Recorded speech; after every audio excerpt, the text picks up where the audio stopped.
Actually, we're moving into the afternoon. Good afternoon, everybody. Uneducated Economist here. So in today's video, we are going to continue to talk about how it is that the transaction in the real estate market is dropping, yet at the same time we are seeing prices elevated. And this is not something that people were hopeful for, and they certainly were not anticipating this taking place.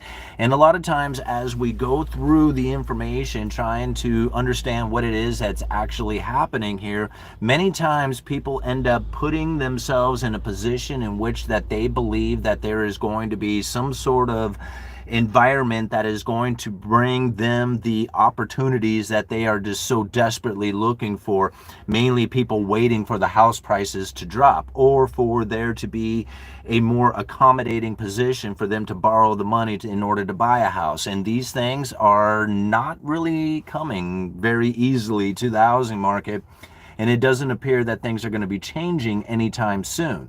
So I left a link down in the description for you guys. The title of this article is June Home Sales Drop as Prices Hit a Record High.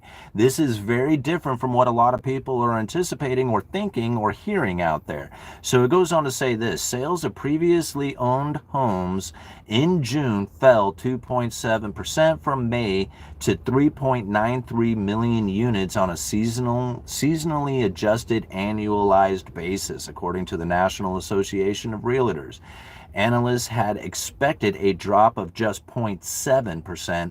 Sales were unchanged from June of 2024. The report goes on to say is based on closings, so contracts that were likely signed in April and May, when the average rate of 30-year fixed mortgage jumped 7% a few times and never went below 6.8, according to the Mortgage News Daily. So these elevated interest rates on these mortgages are really discouraging a lot of buyers out there from actually going out there and participating in the housing market or in the real estate market, just simply because those interest rates are just making it unaffordable for them.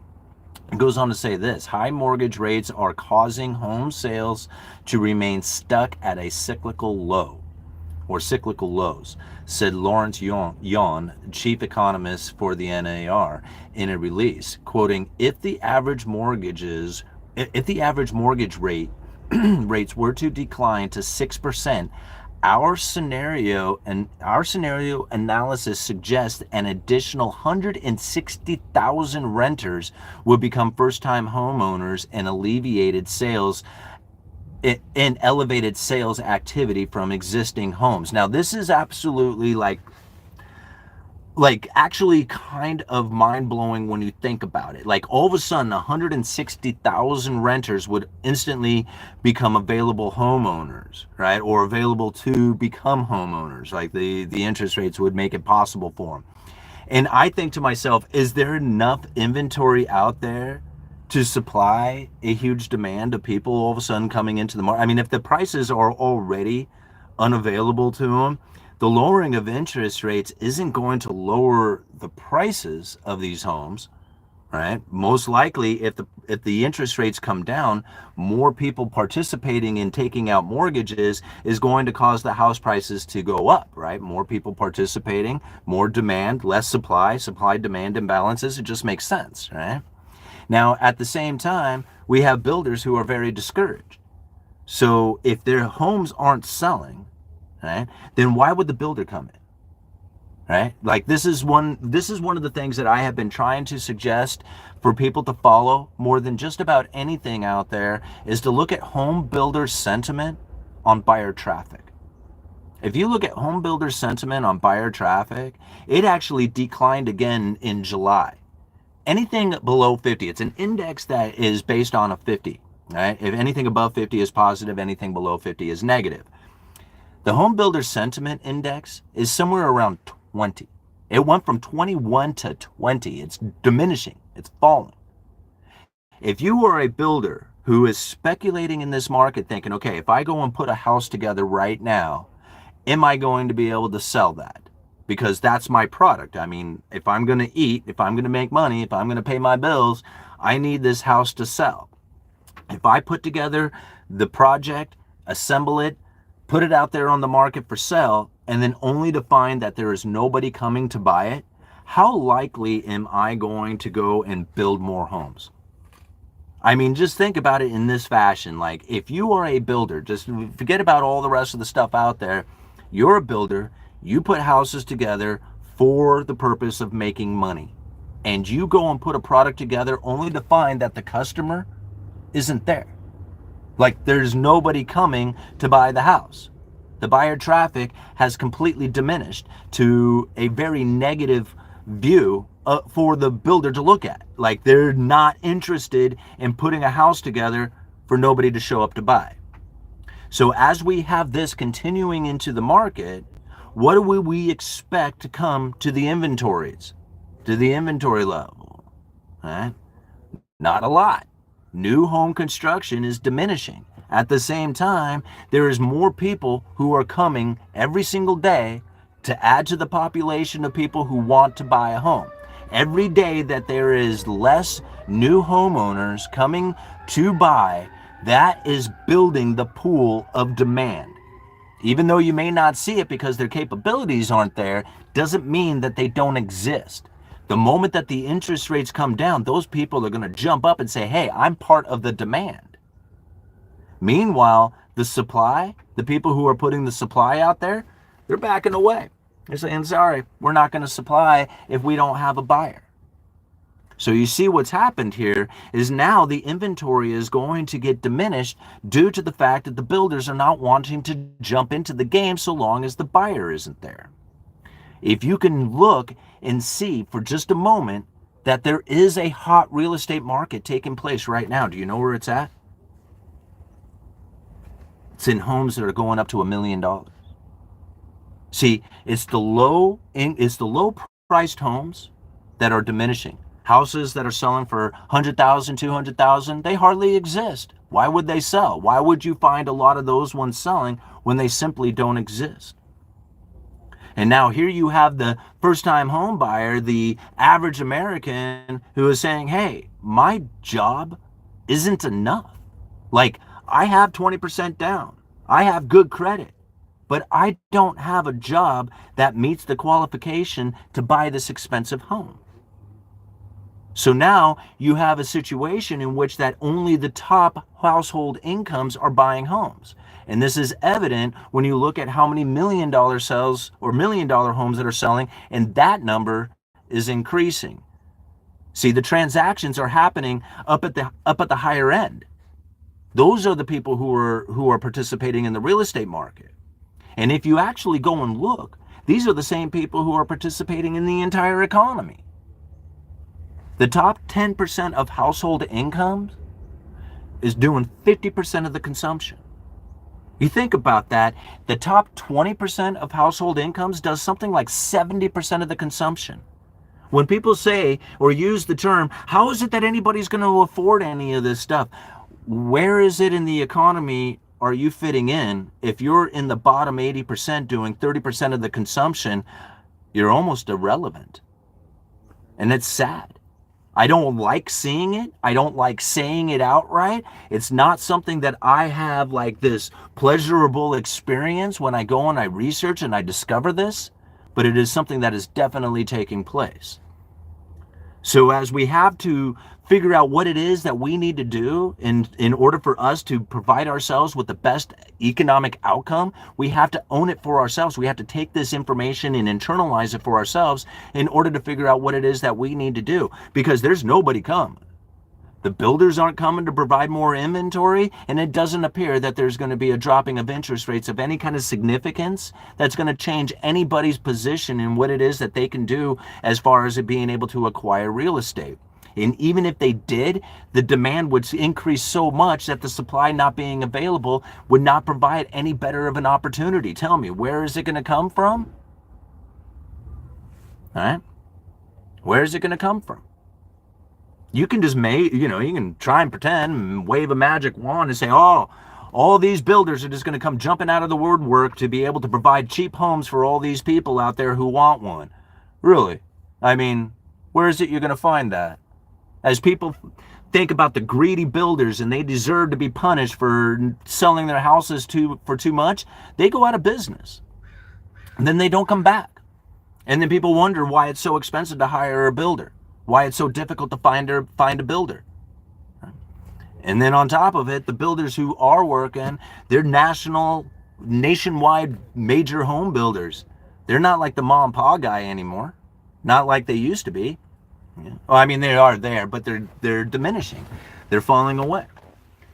None of this is surprising to me as I see it taking place. And a lot of times people will even argue with me saying, oh man, there was a time when you saw the housing market crisis and that it was going to be a complete crash of the system and all these people were going to be crying their eyes out. And I absolutely agree with that. The unfortunate part of it is that COVID wiped out that theory. When you have rent moratoriums and mortgage moratorium, like, you don't have to pay rent and you don't have to make your house payment. Tell me, how many foreclosures are you going to see during that time? How many evictions will you see during that time? Like, I didn't anticipate that to happen. But if you tell people, hey man, you don't have to pay your mortgage and you don't have to pay your rent, tell me how much availability is there going to be for vacant properties when you don't have to pay rent and you don't have to pay your mortgage? There's going to be a dropping in availability. Right? I know, I faced that when the owner of the house that I was renting at the time says, hey man, I want to sell this property and you have 90 days to go find another place to live, and there was no place to live. Right? This is the problem that I was facing at the time. I was forced into buying a house at a time when I didn't want to buy it. And everybody says, dude, you're buying at the height of the top of the market and you are going to be crying your eyes out. And I totally agreed with that. None of that happened. Absolutely none of that happened. It worked exactly the opposite of what it is that not only that I had the feeling for, what most of the people had as far as the belief system out there. When I bought my house 3 years ago, a little over 3, almost 3.5 years ago, when I bought it, it was at the height. People were screaming, oh, crash around the corner. Just wait. Interest rates are going to rise and the whole thing is going to completely unwind. It's going to come down. You're going to find it worse than the great financial crisis. I was nervous. I was worried. I knew for sure that I was going to go underwater. I knew for sure. I was already prepared. I mentally prepared myself to go underwater on that house. You know what happened? Exactly the opposite. That house did nothing but go up in price. Shot up like a rocket. In fact, there was a moment when the ZELLE estimate on that property was going up so much that the amount of money that I could earn at my day job, my wife's day job, my YouTube channel, my side hustles did not beat it. The house would go up more in value than I could earn in income in an entire month. It was no surprise to me when I saw close to $100,000 come off the top of that price tag of that ZELLE estimate. It went from well over $600,000 down to $530,000, and you know what? That's still $60,000 more than what I paid for it. That's the situation we now face. As people are watching house prices fall, they're literally watching them fall to an extremely elevated price. It went from stupid, ridiculous to extremely elevated. As people are watching the prices come down, they're like, aha, I told you so. And I'm thinking, told me so what? Because the house I bought 3 years ago is now 15-20% more than what I had paid for it. Even though I watched better than 20% come off of the elevated ZELLE estimate, which I knew was ridiculously high, was not even close to being accurate. So watching $100,000 come off of that ZELLE estimate was not a surprise. Nobody sees this. Nobody sees it in a fashion that is accurate to the idea that the separation between the rich and the poor is not something that's going to change. It's only going to get worse. The Cantillon Effect is in full swing right now. Very few people can recognize it. Most people, in fact, are going to do themselves a disservice by blaming politics. They will never be able to recognize or see the real issues that are happening here. Knowing that it was a political environment that created the situation, they will never, ever be able to see it from the Cantillon Effect, from the underlying economic forces. Because they would have to literally abandon their understanding of everything that they have internalized to be real. It's all fake. They've been faked out have been convinced that there's somebody out there who has the ability to make a better environment for them, and they are convinced that they can vote for somebody to do that. They have no idea that it's within themselves, that they have to internalize it for themselves in order to take advantage of the situation for the most that they can. Yeah. All right, moving on. All right. What does this say? Home of the world's largest and most entitled punks. Huh, interesting. See, that's a good way to look at it, I guess, because really, ultimately, that, like, when I see those kind of comments and statements, what I ultimately think is that's my competition right there. Right? Sorry, bro, I don't mean to give you a hard time, Eric, but that's really, like, that's what I think. I don't think of anybody as being punks or, like, you know, I don't know, some sort of like evil intent or anything like that. Like, I mean, I guess you could give it that meaning, and there's probably a lot of evidence that could lean you towards that meaning. The only problem with doing that is that it's going to make it very difficult for you to then make decisions based on an idea that is anything other than failure. Right? Because like now, if they are punks and evil and all this other stuff, then ultimately what we need to do is position ourselves to eliminate them. And I don't know how you're going to do that. Like, I don't know what it is. Like, that's going to be some creative, talented, you know, positioning in order to take advantage of something like that. I don't know how you're going to do that. What I'm assuming, and most likely is going to take place, is more of the same. Right? Like, that's what I assume is going to happen. And so therefore I have to position myself accordingly for assuming that they're probably going to continue on with their operations. And if I look at it as an evil intent, then I won't be able to properly position myself, because I'm going to position myself for their failure. Right? If they fail, I win. But if they never fail, then I'm stuck here waiting for them to fail. All right. There's absolutely no such thing as justice or good people. Well, I don't know. I mean, there's good people out there, right? I never met a decent stand-up American. Oh, well, Eric, that's just too bad. Like, there again, I think is the downfall of what it is. I mean, maybe not. Maybe that's going to totally work out exceptional for you. But I don't generally put a stereotypical belief upon all people in such manners. Like saying all Canadians, all Mexicans, all Europeans. All right, I don't do stuff like that. All, you know, particular race or something. It's just like, no. I mean, I have never in my life. Maybe I have. I mean, I guess I probably have. I mean, out of no other, you know, you can't help it to do it. But never do I take on a position in which that I look at a particular group of people and to say, oh, they are. Right? It's like, I don't know. I mean, I guess one could and put that belief in there, but I just don't think that way. I just don't. All right. I don't know when or how you came up about your wisdom. I believe that you are spot on your observations. Keep on the good work. Mike, you know what it really came from? It came from you guys. It literally came right from the audience themselves. Guiding of the questions. They would ask me questions that I would go and do research to try and figure out. All right. So it was the questions. It was lots of their own research and sharing that with me, saying, hey, go check out this article, check out these things that I found. You know what? A lot of times when I was describing something, I would see in the comments, hey, you are describing this particular economic force. So I would go and do research on that. And sure enough, that's what I would be observing here at the store or something in the economy in general. So really all the research, 7 years of hardcore research to try and put out YouTube videos, is really where I got most of the understanding from. And it came from direct conversations with the audience itself, with the commenters. That's really where I learned most of it. Having stuck to my guns as far as following the monetary policy and focusing in on the Federal Reserve only for monetary policy, considering everybody else would just be using artistic fantasies to describe monetary policy if you are not getting it directly from the policy makers, right?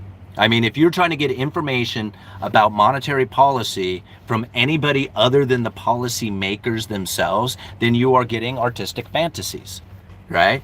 Even this channel, would be just my opinion about everything when it comes to monetary policy.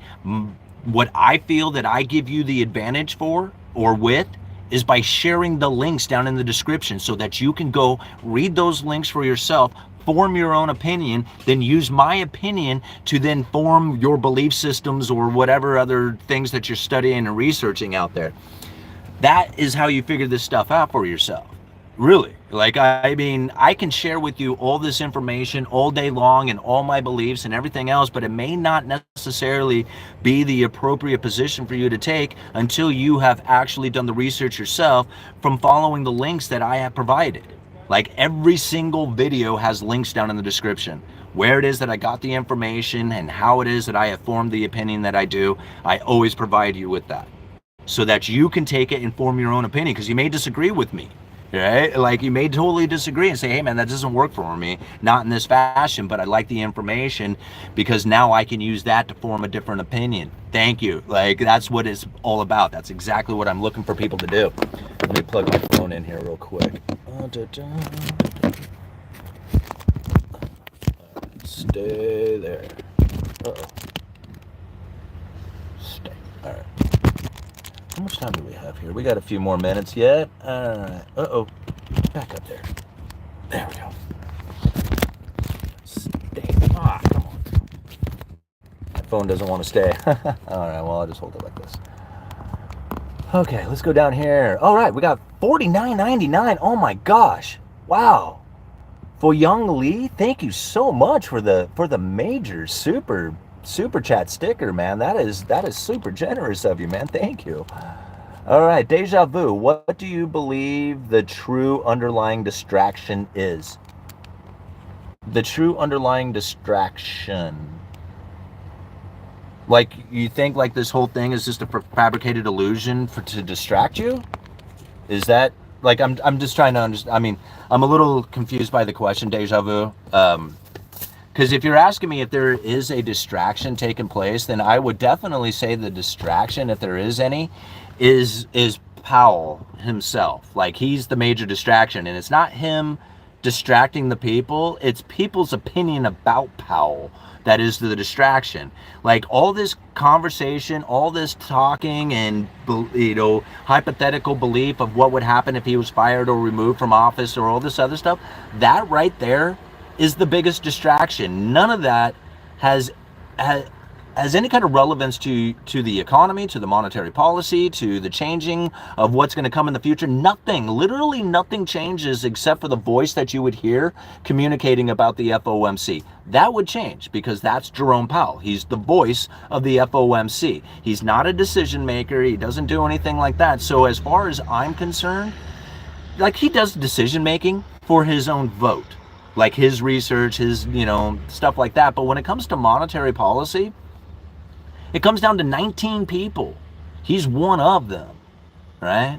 So it's best to understand that. So when you're looking out there and you hear, oh man, there's going to be a profound change to the economy when Powell's out of there, you can be like, yeah, okay, nice distraction, moving on, right? Let's go and spend some time and energy researching something that actually is going to make a difference, like understanding the consensus statement and what may change from that consensus statement. Knowing what it is today and then what it is that's going to be stated in the future, or when it does get stated, how that change is going to impact monetary policy. That is going to be so much more profound than anything to do with Powell.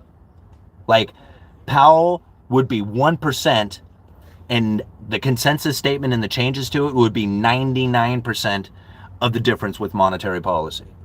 Right? But everybody's focused in on Powell. Nobody's focused in on the consensus statement. All right, moving on. Eric is just loading this thing up. All right. Your daddy. Could FOMO be the cause of higher prices? Reality has not hit homeowners. No, I don't think it's FOMO taking place right now. I think what it is the highest income earners are the ones who are participating. Everybody else is waiting for a time to change. So 20% of the people out there, the 20% top household incomes, those are the economy. That's it. That's the only thing that the banking system's focused in on. It's the only thing the government cares about is the top 20%. 80% of the people they're trying to pacify. 80% of the people will never have a chance. That's what's sad about this. 80% of the people are hoping and wishing and praying and dreaming that there's going to be something better coming. They put on this idea that, oh man, we're going to have a profound change when we get this administration in, and you're going to see it. You're going to find that the working people are going to have a better opportunity, and it never, ever, ever happens.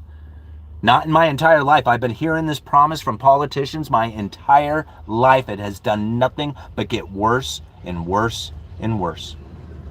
Why? It's because it's the separation between the rich and the poor that has taken place. And if you go and read this essay by Cantillon, the Cantillon essay on economic theory, it explains it incredibly well, especially the chapters on increase and decrease of money to the state. Part 2, chapters 6, 7, and 8.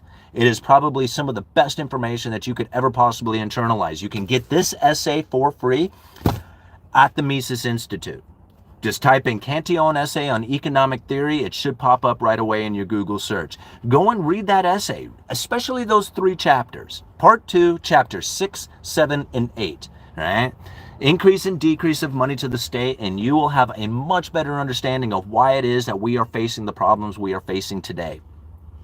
It has so much more to do with how the new money flows into the system over the last century or more, separating the rich from the poor, than it does to do with politics. Everybody, literally everybody, is focused in on politics because they don't know what else to look at. They don't know anything else. They have no other idea about it. And considering that most people have no idea about the Cantillon essay or the underlying economic forces that are playing out, even big-time economists out there, I have heard describe the Cantillon essay and have no clue that's what they are doing. They are literally talking about the Cantillon effect and cannot recognize, or just don't know to recognize it as that. They see it, they observe it, they know that there's underlying economic forces that are playing out, but they have no clue that Cantillon described them hundreds of years ago. Right? That's what's really happening right now.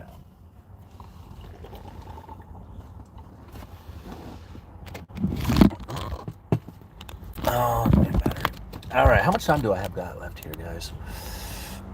Oh, I only got like 5 more minutes. All right, let's get a couple more questions in, if you have any. You have troublemakers on this platform. Is it possible to clean it up and not lose good people? Yeah, there's a couple of things I could do. I've tried to, I could make it so that only the subscribers can comment. I try not to just, kick people out of off the channel completely, but if they don't really want to be here and all they are is just trying to create hell and be a troll, then I just don't have any other choice, right? Ultimately, I don't like doing that because really I want everybody to be here and I want everybody to share in the conversation. But if it's like, if all it is just trying to get a rise out of the people and just insulting and stuff like that, then I have no other choice. I just have to ban you from the channel. And I don't like doing that. I mean, I really don't. I don't want to do that, But if you make it clear that you don't want to be here, then I'm going to actually get out, right? I mean, think about it like this, guys. Imagine that I opened up the door to my house and said, hey, everybody can come on in and have a conversation. And then I have a dude comes in and starts creating bad energy for everybody in the house. Saying, he's yelling at people, calling them, insulting them, just making it bad. Why would I allow you to be there?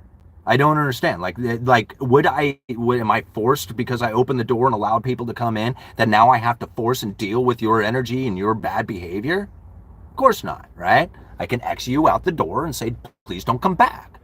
In fact, I'm telling you, don't come back. And I'm going to make it so you don't come back, right? Like, because you're not good for the house or the energy. Even though you might have great information, if you can't handle yourself, then you can't handle yourself. That's all there is to it. All right. Is he? Well, let me just get rid of Eric then. All right. Let me see here.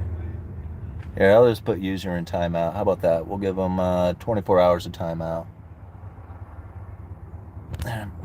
Now you don't have to deal with them. You won't have to deal with them tomorrow either, because you'll have until this time tomorrow before you can come back and say anything.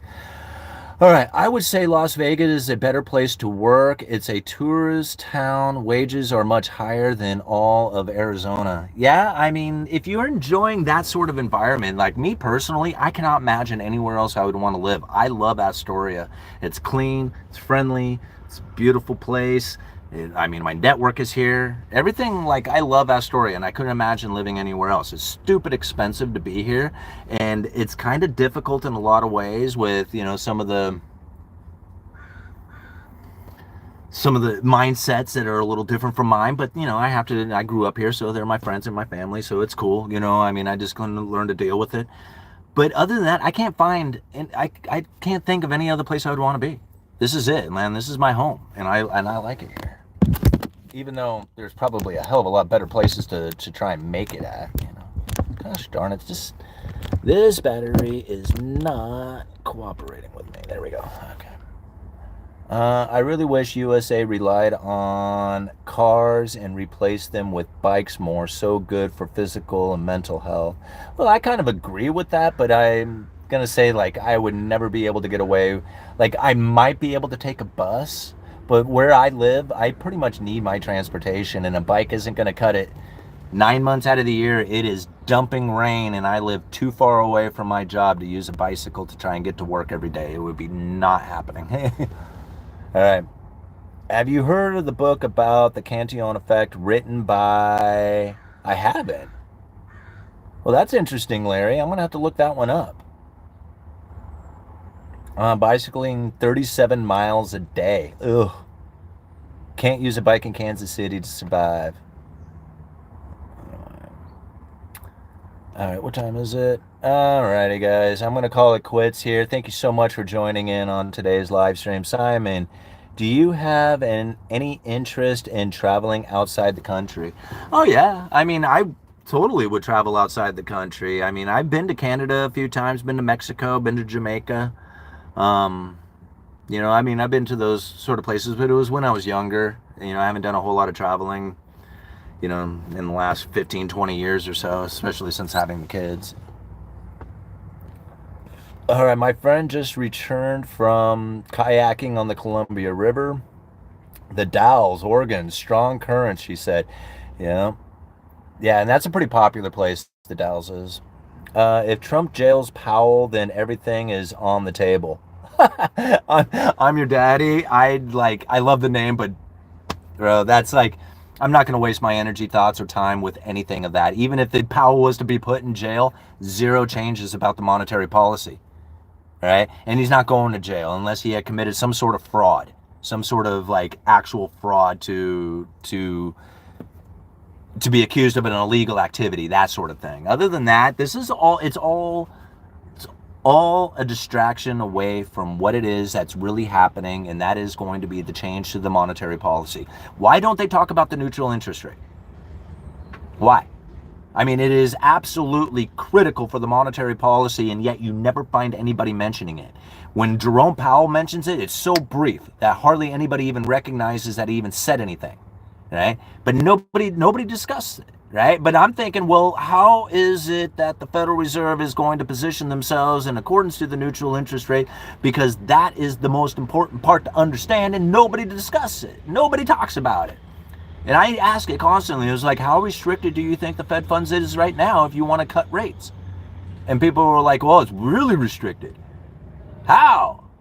The neutral interest rate is rising. It's becoming less restricted. In fact, we did a video talking about that, on how mortgage applications and car loans are becoming easier for people to acquire. Not that they're doing it, but they are becoming easier. The financial conditions are getting easier, right?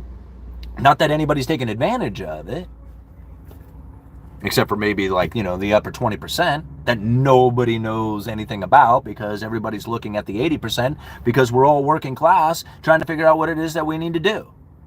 If you don't need to figure out what you need to do, then you're probably not watching this channel, right? Unless you're looking to do some sort of hedge investment on lumber or something of that nature. Most people who are in the 20% are already done figured out what it is that they need to do. They understand what's causing the separation between the rich and the poor. They understand the inequality, and they understand how to position themselves and account to deal with it. As most of us in the working class try to figure out what it is that we need to do to stretch our paycheck out there to make things happen for us, we're trying to, we're starting to understand and discover that there's no hope. It's a hopeless situation because of this inequality that has happened due to the Cantillon Effect. Once we recognize it, once we see it, now we can deal with it. We can deal with the problem for ourselves. That is cut back on expenses and increase our income, and we don't have any other choice. I would love for it to be something different. I really would. I would love to give you some advice that says, hey, go ahead and spend all the money on that new car, enjoy your life, everything's going to be cool at the end of it, and you're going to have an awesome retirement, and you don't have to stress about it, and let me show you how you can do that. I don't know. I don't know how to do that. What I do know is how to cut back on my expenses, drive an old 97 Suburban, take as much of my income and move it into a capital investment that will have a return, like stocks or bonds or something of that nature, to try and figure out what it is that I need to do for myself to position myself, because I know that there's nobody coming. I know it. I know never at the end of the day there's going to be somebody there. Never. Right? It's all on you. All right. As a conservative Christian, I am against the endless wars and mass deportations. Love thy neighbors, not religion on government. I am very much in agreement with you, Kirk. Thank you for being here too, brother. All right, Larry Bird literally just ordered the Cantillon Essay on Economics on Thrift Books. Gonna finally read it. Awesome. Yeah. All right, should we start thinking about building a cash position with the markets at all-time highs in case of deflationary times? ZN, I've never thought it was a bad idea to have a cash position. Never, right? I've always said you should have a cash position to be able to deploy that money during buying opportunities, and you never know when those buying opportunities are going to present themselves, and the moment that they do, if you do not have the cash, you're going to miss it. Right? So being in cash is not a bad thing so long as you do it strategically, knowing that you are holding on to it for that reason. If you are holding on to cash for no particular reason whatsoever and you're scratching your head trying to figure out what to do with it, that's bad. That's a bad thing, right? Figure that part out soon. But sitting on cash for any kind of length of time is going to lose purchasing power over the long run. So there's no point staying in cash unless you are being strategic with it, saying, yeah, I'm holding on to this for emergency purpose, which is a good reason, or to deploy into that investment when the buying opportunity presents itself. Outside of that, there's no real reason to be in cash, right? There really isn't. Now, if you were thinking also maybe on a lesser, on a far out insurance kind of idea, there's also a lot of thought behind the idea of being in cash, because a Federal Reserve note, the cash itself, like a Federal Reserve note itself, has first lien and paramount right to the issuing bank's balance sheet. So if a Federal Reserve Bank is issuing out cash and you have that cash on hand and that bank goes bankrupt, you have first lien and paramount right to their balance sheet, whatever's left on it, gold, SDRs, whatever it is that they have, you have first lien and paramount right. Not the bank reserves, not deposits, none of your stocks. The cash, the Federal Reserve note itself. So on a lesser extent, if you think that the Federal Reserve Bank will go bankrupt, being in cash would be a good position as well, because again, the Federal Reserve note, the paper folding currency, has first lien and paramount right. So outside of those three, and like I said, that third one is a very lesser on the grand scheme of things, other than buying opportunity or emergency purposes, there's really no point in being in cash, right? Outside of that, maybe that lesser, far off concept of a failing Federal Reserve Bank, and you're going to take those Federal Reserve notes and try to go to the bank and try and get access to their balance sheet. I mean, good luck with that, but it is written down. That's the way it is. All right, Deja, hit the thumbs up on the way out. Thank you, everybody, for doing that. We're going to have to call it quits here.